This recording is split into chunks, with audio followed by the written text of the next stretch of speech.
ihanda po natin ang ating mga sarili sa pagsamba sa Panginoon, magkaroon po tayo ng panandalian, katahimikan, at hingin natin sa Panginoon na ihanda ang bawat isa sa atin para tayo ay sumamba sa Kanya.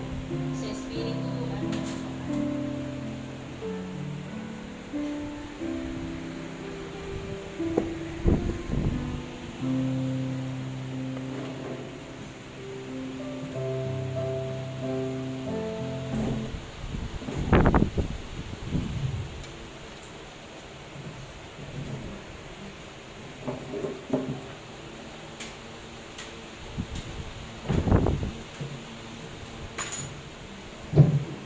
tayo pong lahat ay tumayo para sa pagbasa ng ating text.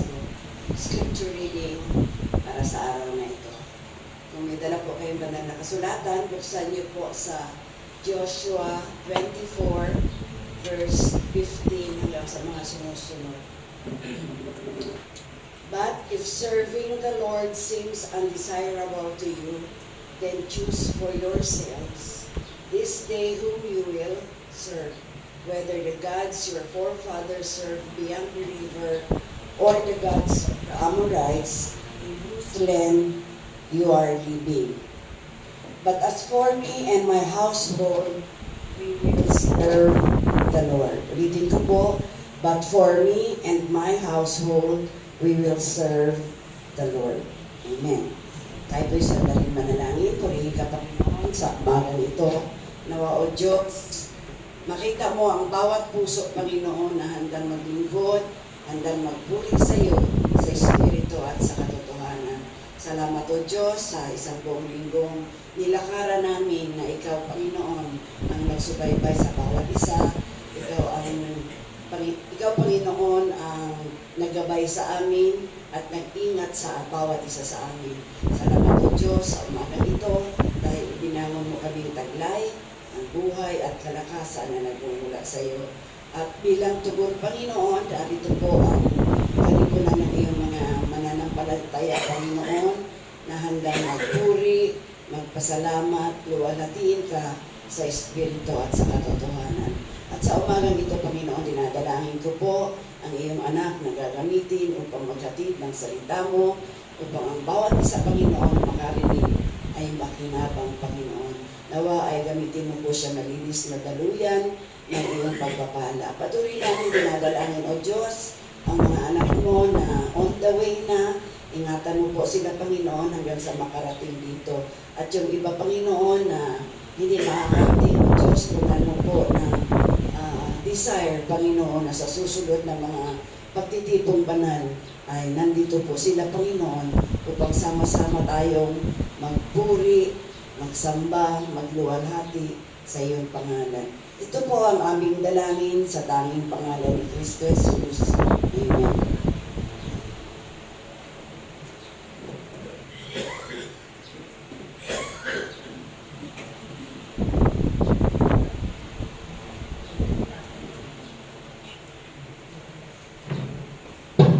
Good morning po. Good morning. Ayan, purihin ang Panginoon sa umagang ito. Tayo po ay sama-samang magpuri sa Panginoon at sumamba. Gamitin po natin ang ating mga kamay, ang ating mga bibig sa pag-awit para po sa ating Panginoon. Sabi po dito, halina, sama-sama tayo ay magpuri sa ating Panginoon.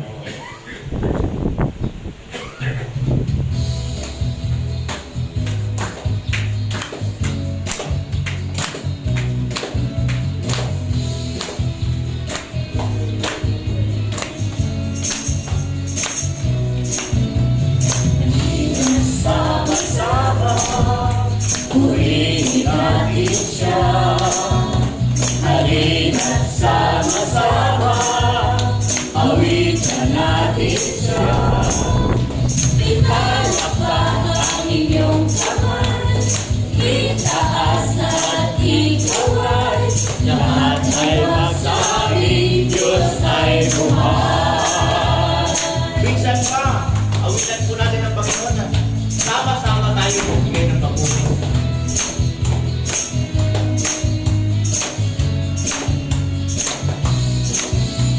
Halina't sama-sama,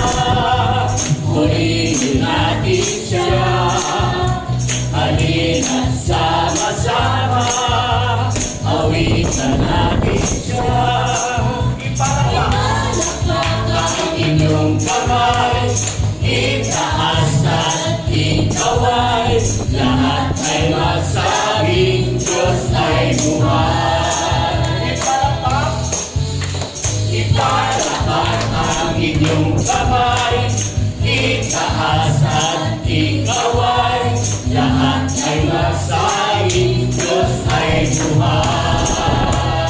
Minsan pa, ipalakpak ang inyong kamay, itaas at ikaway, lahat ay magsabing Diyos ay buhay. For the last time, ipalakpak ang inyong kamay, itaas at ikaway, lahat ay magsabing Diyos ay buhay. Lahat ay magsabing Diyos ay buhay. Lahat ay magsabing Diyos ay buhay. Lahat ay magsabing Diyos ay buhay. Purihin ko ang Panginoon. Pagkaw ko ng Diyos ay buhay. Kaya tayo po dapat ay maging masigla sa pagbibigay ng papuri para po sa ating Panginoon. Amen po ba? Amen.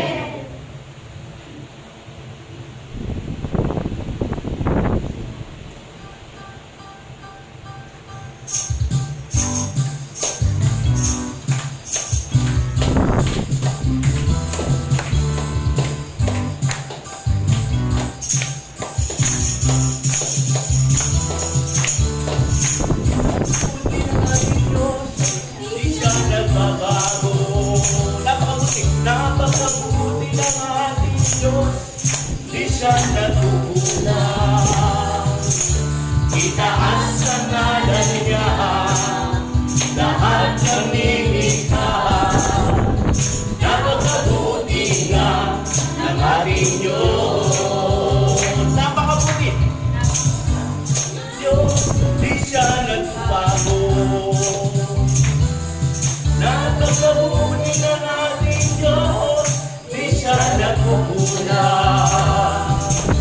Itaas ang ngalan niya, lahat ng nilikha.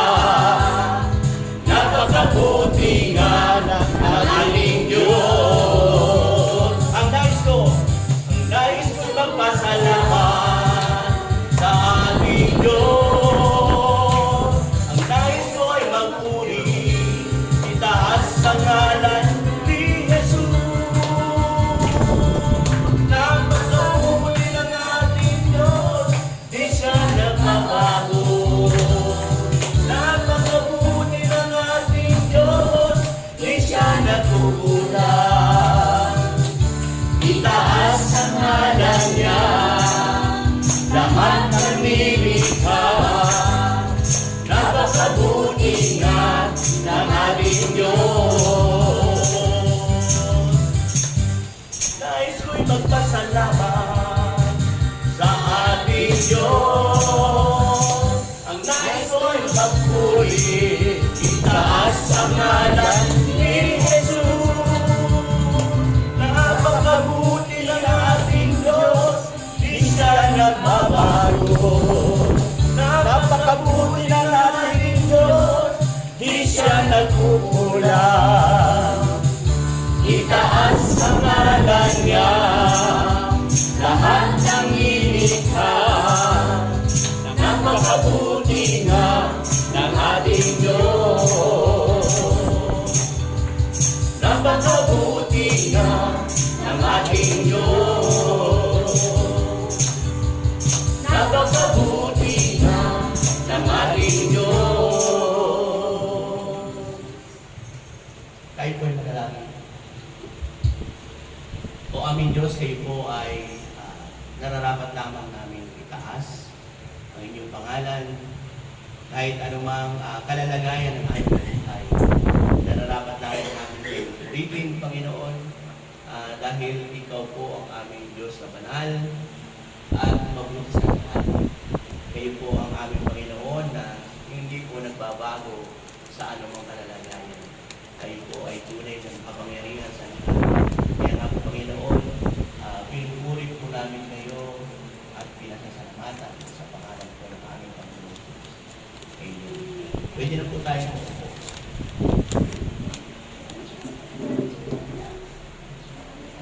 Dito po ako bababa kasi ako po yung mag-share ko sa inyo na salita ng Panginoon. Mahirap po talaga magpakanta pag walang backup. Hindi po actually kahapon. Nagpa-practice kami kaya lang may pasok ko kahapon. Kaya ako ay lumakad ng maaga. Medyo iba rin yung aking boses. Purihin po ang Panginoon.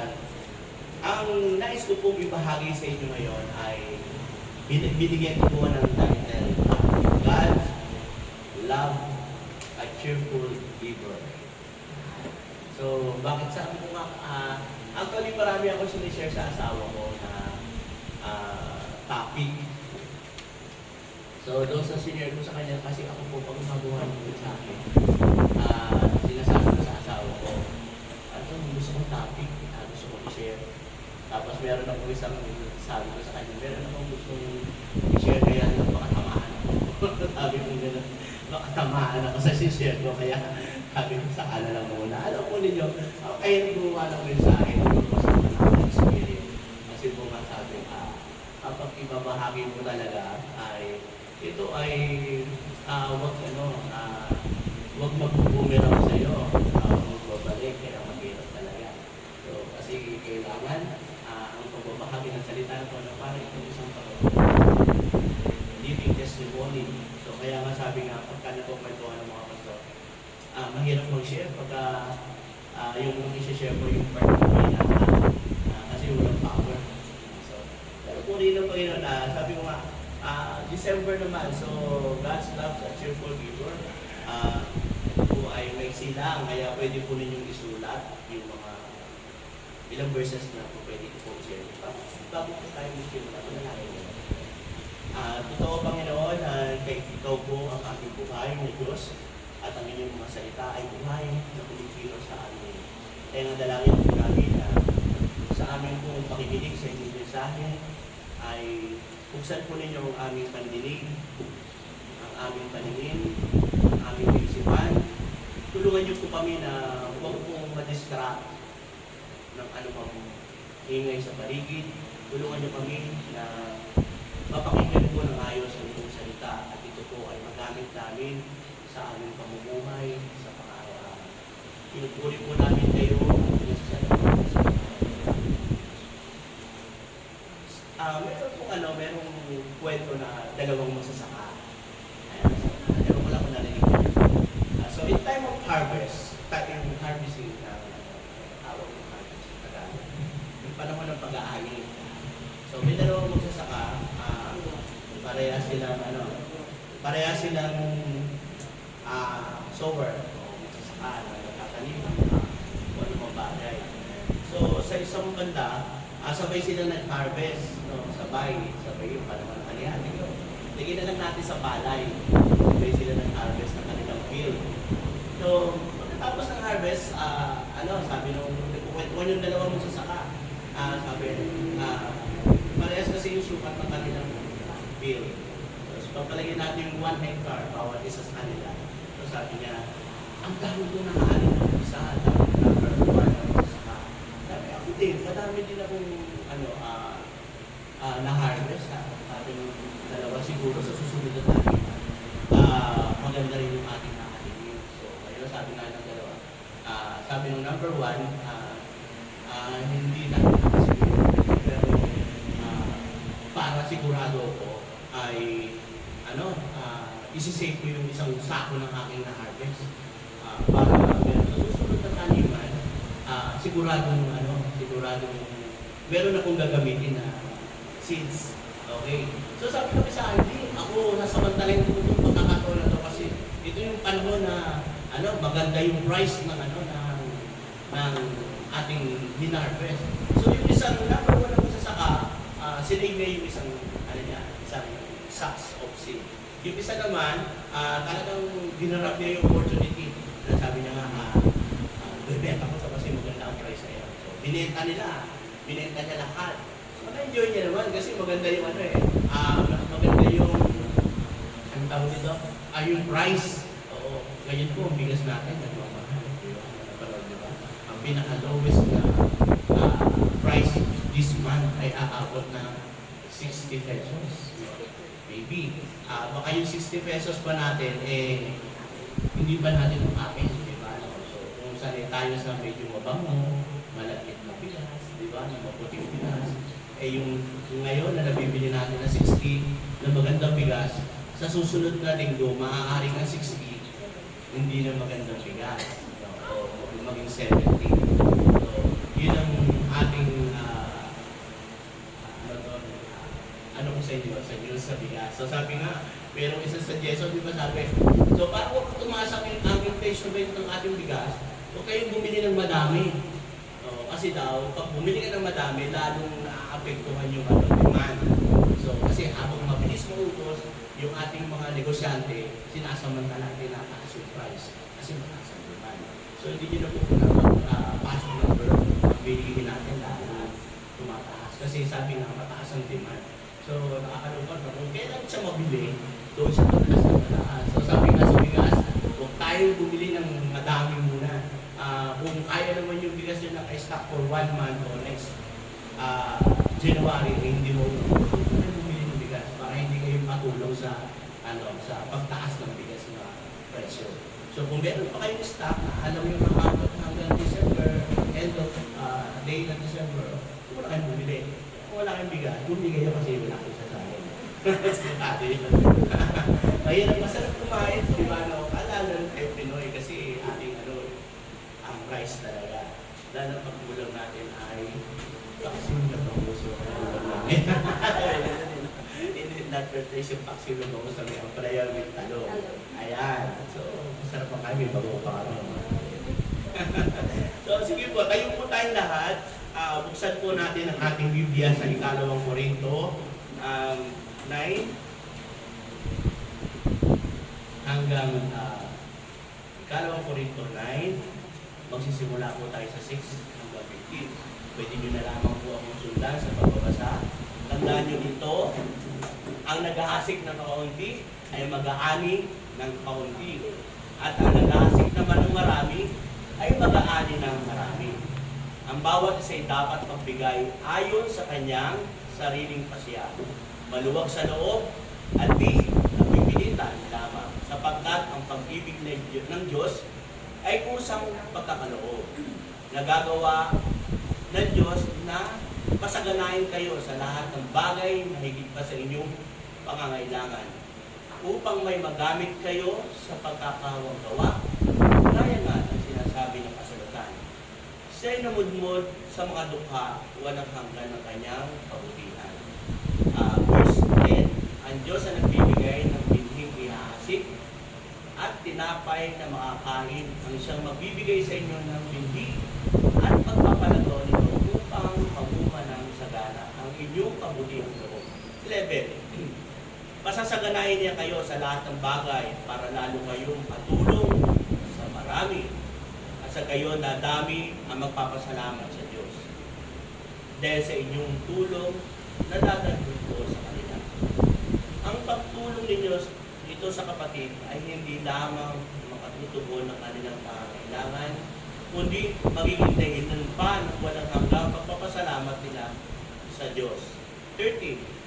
Ang paspalag ninyong pagbibigay ay magpapatunay sa kanila tinatalima ang mabuting balita ng Diyos. Dahil diyan, magpupuri sila sa Diyos. Higit, kaya't buong pagmamahal nila kayong idadalahin dahil sa dakilang kaloob ng Diyos sa inyo. Last verse po, salamat sa Diyos dahil sa kaloob niyang walang kapanay. Pwede na po tayo mapuko. ang book po ng 2 Corinthians na ating gagamitin ngayon. Ito po ay letter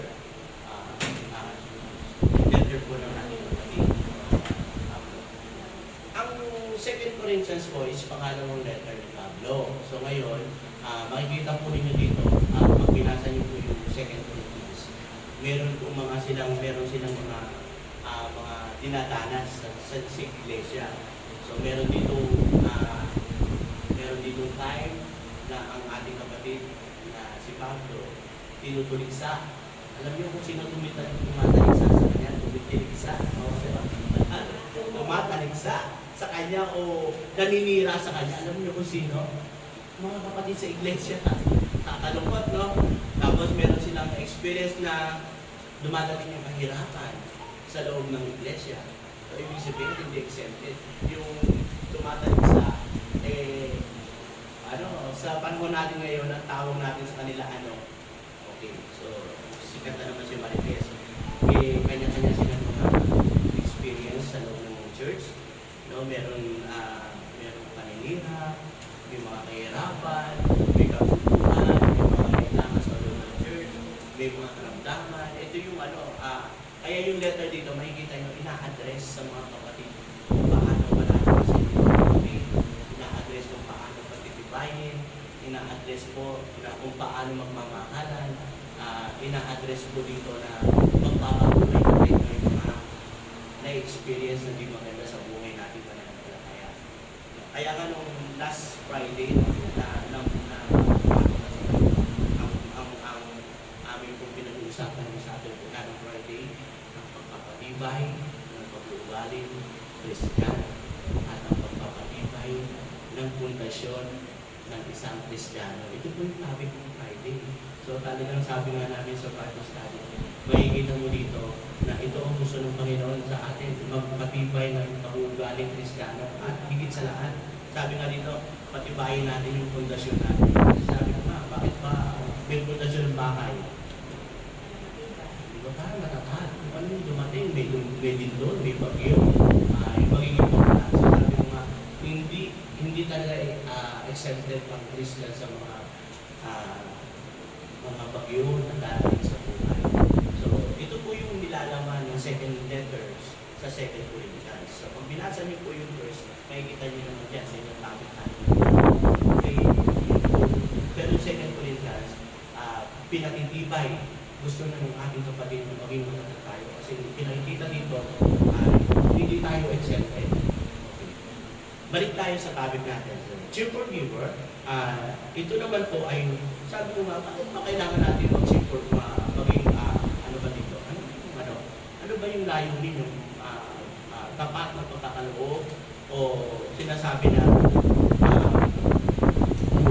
sabi nga dito sa ang Panginoon ay ang nais ng Panginoon ay pagbibigay, kaya tayo wala tayong 10%. Appreciate ko din naman siya. Ang gusto ng Panginoon ay tayo ay nagbibigay ng pusang loob. Kasi sabi nga, pag nagbigay ka ng 1,000 pesos, pero ang nasa mind mo, ang ibibigay mo lang is 100 pesos, yung total amount na ibinigay mo o inulog mo sa basket is only 100 pesos. The total amount. Kasi ang nasa mind mo, 100, pero binigay mo 1,000. Dapat na gawin ko ka pa. So, binagbudo ka ng 1,000. Ang puno, ang total amount is 100 pesos. So, sana nag 100 pesos na. Ibig sabihin, dito po ako magpo-focus sa verse 11. Gusto ko po itong buksan ninyo. Dito po ako sa 11, verse 12 and 13. So sabi po dito, tapos pa tayo magkakalap, sabi dyan, masasaganayin niya kayo na lahat ng bagay, lalong matutulong sa marami, sa gayon na dami na magpapasalamat sa Diyos. Pagka pala tayo ay nagkakaloob, ito yung gusto ng Panginoon na ibigay sa atin. Sabi niya, pasasaganahin pa. So, ibig sabihin, kung nag-cheerful giver tayo, katulad ng Panginoon natin, na ang cheerful giver, ang nagpasimula niyan ay yung Panginoon ang ating yan, ang pagbibigay ng bukas sa Diyos. So, hindi ko naman nalay sa inyo. Nabanggit ko sa atin, the heart of the Bible is John 3:16. So, ibinigay niya ang kanyang bugtong na anak sa atin, sumampalataya. Huwag niyo malilimutan nyo na lahat ng sumampalataya at kumilala sa Panginoon ay magkakaroon ng buhay na malalang. So, hindi nyo pwede decision sumampalataya at tinanggap. Okay, so ang nagpasimula ng pagbibigay ay John 3:16 ang ating Panginoon. And then ang pangalawa, pwede nyo idagdag yung ating sineselebrate ko isa. ang meaning ng Christmas? Okay, so yan po sa Matthew 2, verses 9 to 11. Makikita po ninyo dito sa verse 11, sa 9 and 11 ito. I-focus yung po niyo na. Ito yung time na nakita na ng pantas ang Panginoon. Doon, focus in verse 9 to 11. Doon yung time na nakita ng mga pantas ang ating pinapagligtas. Kasama ng kanyang nanay. Doon sa sabsaban. Ito yung scenario na yun, na yung 9 to 11 lang. So, ang unang nakita ko doon, nung nakita ng mga pantas, si Kristo o ang ating Panginoon, sa baby Jesus yung time na yun, ano unang ginawa ng tatlong pantas?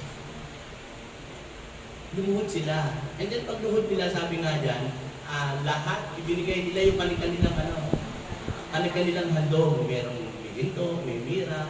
So ito yung scenario ng 9 to 11. Kaya ko doon kayo titingnan sa verse ng 9 to 11. Doon lang ako mag-focus. So sabi nga dito, ang unang nagbigay na dumalaw daw sa ating baby Jesus, yung mga pantas. So kaya sabi ko dapat pala pag Christmas, sa atin kasi baliktad eh. Pag dinadaw ka ng Christmas, ikaw ang magbibigay sa mga dumalaw. Baliktad, no? So, nalito na rin ito na baliktad. Kakato ka ng bahay, Merry Christmas sa inyo dyan. So, mga inaanak, nakakisa na natin, nabibigyan ng ninong at ina, o mga tita, tito. So, dito naman, nakita ko, ay, hindi pala dapat, no? Dumalaw pala dapat. Ayaw, nakikadalaw sa amin, walang dala. Doon, yung tatlong pantas, sila ang unang nagbigay, di ba? Nag-offer doon sa akin.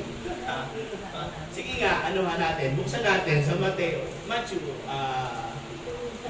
natakot ko din dumalaw. Dumalaw sa amin. Pwede niyo ba ako unahin? Unahin mo kayo itumba. Yan lang po. Matthew 9, 9 to 11. Nakita ko na to. Ito, ayan. Sabi, pagpasok sa bahay, nakita nila ang bata sa piling ng kanyang inang si Maria. Lumapit sila at nagpatira pa at sinamba ang bata.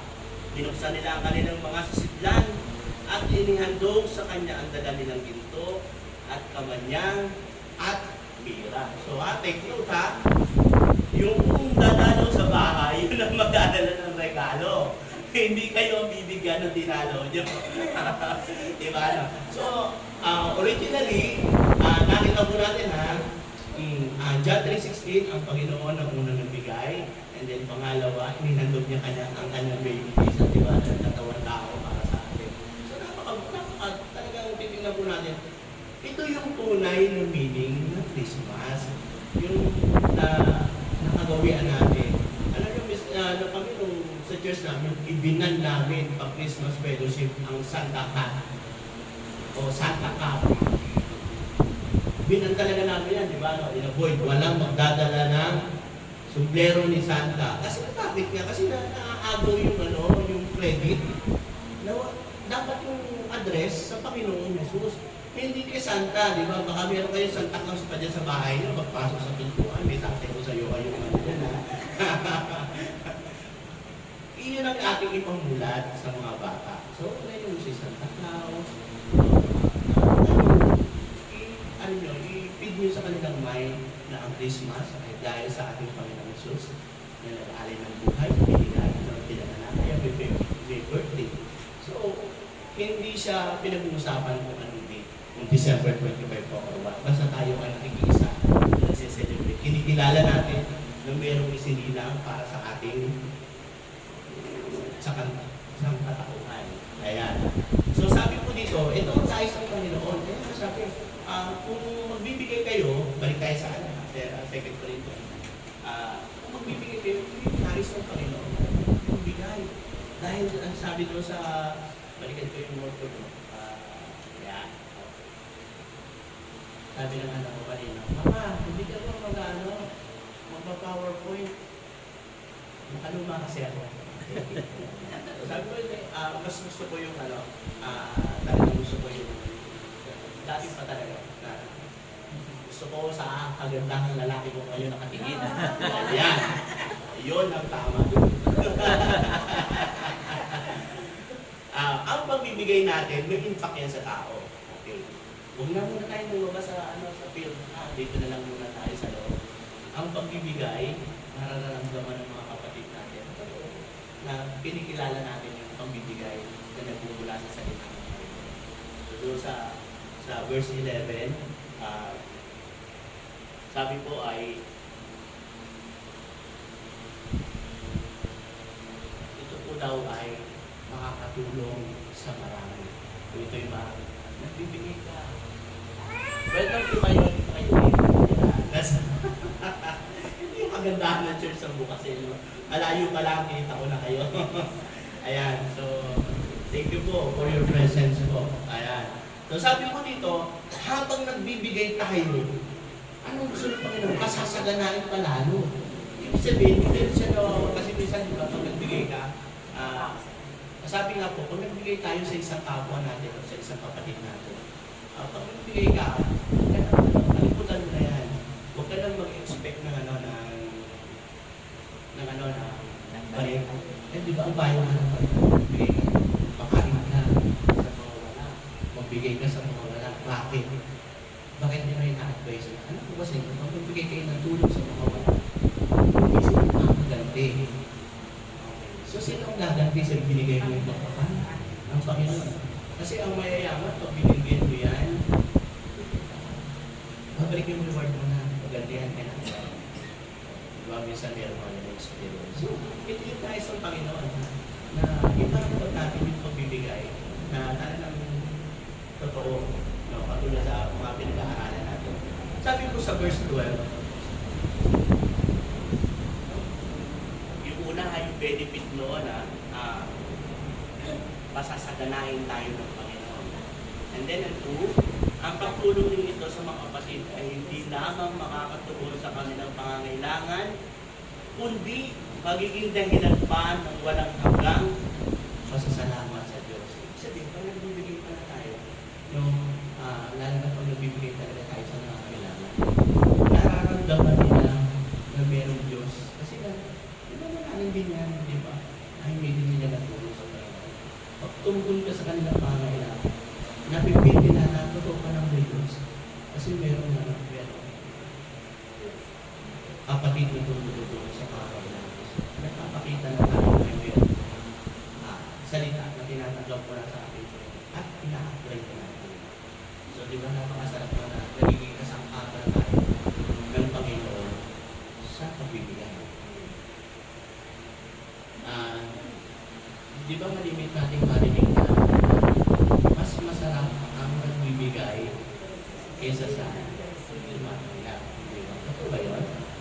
Yan. Ito yung mas masarap. Pero bigay niyo po ako ng bigyan. Okay na. Ang pagbibigay kasi talaga ay pag ito ay galing sa puso mo, ito po ay may alam po ninyo, ang balik nito, yung mabilis ang balik. Ano nararamdaman nyo? Ang sarap. Di ba? Parang nilapil ka lang agad mo. Sabi nga niya, so, lapis yan. Walang pasakit na. Hindi po ako makakalimutan. Kung ikaw naman ay isang Kristyano, hindi naman milyonaryo, o sabihin natin na nanalangana, sapat. Sabi, gusto mo maka-feel ng joy? Sabi niya nga, ano yan, ang pinwento niya dito ay sariling experience ito. Minsan daw, siya ay nakapila sa isang drugstore. Mayroong isang matanda na nakita niya yung prescription sa matanda. Ang tablet na hinihingi ay 50 pieces. So, yung nakapila yung matanda, sabi niya, nalinigay yung matanda, ilan po ba ang kailangan ninyo? 3 piraso lang. Kasi yung matanda, kita niya na bumulong ng Bursito. Sabi niya, di ba? Meron akong biblioteca nung araw. Alam ko niyo yung panyo, di ba? Natahali kapag binuksan mo na doon. Kita niya lang talaga na wala namang pera. So 50 pieces yung dami na kailangan. Ang binili ng matanda is 3 pieces only. So sabi niya, nagpasalamat na sa Panginoon kasi ito yung pagkakataon na gagamitin ako ng Panginoon directly sa tanang kailangan at hindi yung bibili sa Kanya. So sabi niya, sabi niya, ilan ang kailangan mo? 56 po. Sabi niya, ano to ha? Personal experience na to. Sige po, bigyan niyo po siya ng 50 tablets. Ako yung matanda. Talagang yung matanda ay parang natulala na gustong yumakap o gustong umiyak. Kung sa ang pinakikita ni Pastor dito ay nakikita po natin na yung time na yun, yung isang Kristiyano, ginagamit na daluyan ng nagpapala ng ating Panginoon sa hindi, umibili, pero nakikita. Alam ko naman meron tayong mga ganyang bagay, alam ko, na-experience nyo yan. Minsan, di ba, may makakasabay ka sa palengke o sa anong lugar na may binibili. Di ba, nakikita mo na nagbabadyan talaga.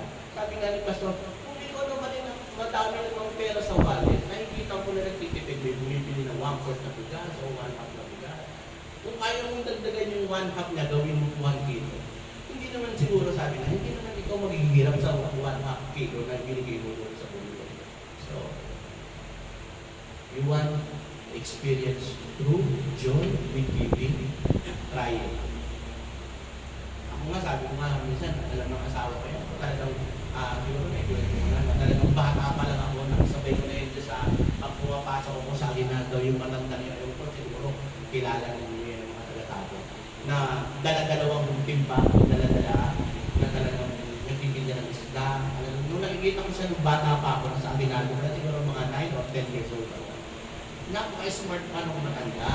Dala-dalawang timba, dala-dala niya. Kung magkakaroon, mabilis. Pero taga-batong dalig yun, nakikita ko. Alam niyo ngayon, ako po ay 18 years old na ngayon. Nakikita ko pa rin itong matandang ko na talagang ano na siya. Malikot na yung katawan niya. Alam ko ninyo, yung aking heart talaga, sabi ko sa inyo, talagang parang dinuduro. Kasi nakita ko yung kanyang katandaan na dati na gano'n na siyang titigla. Naalala ko tuloy siya. Talagang sabi ko, pag nakita ko siya one time at meron ng konting bad sa mga kahit hindi ko sa kilala, hindi ko questionin kung paano siya namuhay. Hindi ko alam kung nagsusugal siya o what, anong busy niya. Basta pag nakita ko sa Panginoon, gusto ko na matulungan sa kahit small amount. Alam niyo, one time nakita ko siya, tumigil sa poste. Nakadala-dala, barapot niya yung katawan, tumigil sa poste. Papauwi na siguro yung mga ito. So hindi ko talaga matiis. Sabi ko, wala pa naman akong budget doon. Pero may dala kasi ako sa sakyan. Binalikan ko siya, hinahanap ko na wala. So nung nakita ko, nandun sa upuan. Upuan. Sa tabi ng upuan, nakaano na. Nakaupo na. So talagang, alam ko ninyo, inabutan ko siya ng small amount. Talagang nakikiyak ako. Alam mo bakit? Sabi ko, Panginoon, itong matandang ko, i-bless mo. Kasi nakita ko na siya na bata pa lang ako, natitinda na siya ng upuan. Nandun pa rin sa kalalagayan na gano'n. So, hindi ko alam kung bakit ipinakita pa siya ng Panginoon sa akin yung purpose sa buhay ko para sa Kanya. So, binabaan ko talaga siya, iniwan ko yung sasakyan. Tapos, ako nakatira. Talagang nalik ko siya kasi nagkwento kami konting time ko. May pagkamaradis din naman kasi ako eh. Makwento rin ako. Pero hindi ko po pinagkukwento ng buhay. Alam ko ninyo, binigyan ko siya ng pera. Gulat na gulat siya. Bakit ako binibigyan ng pera? Basta gusto ko tulungan. May nagpapabigay sa inyo. O sige, salit na binibigyan sa lahat.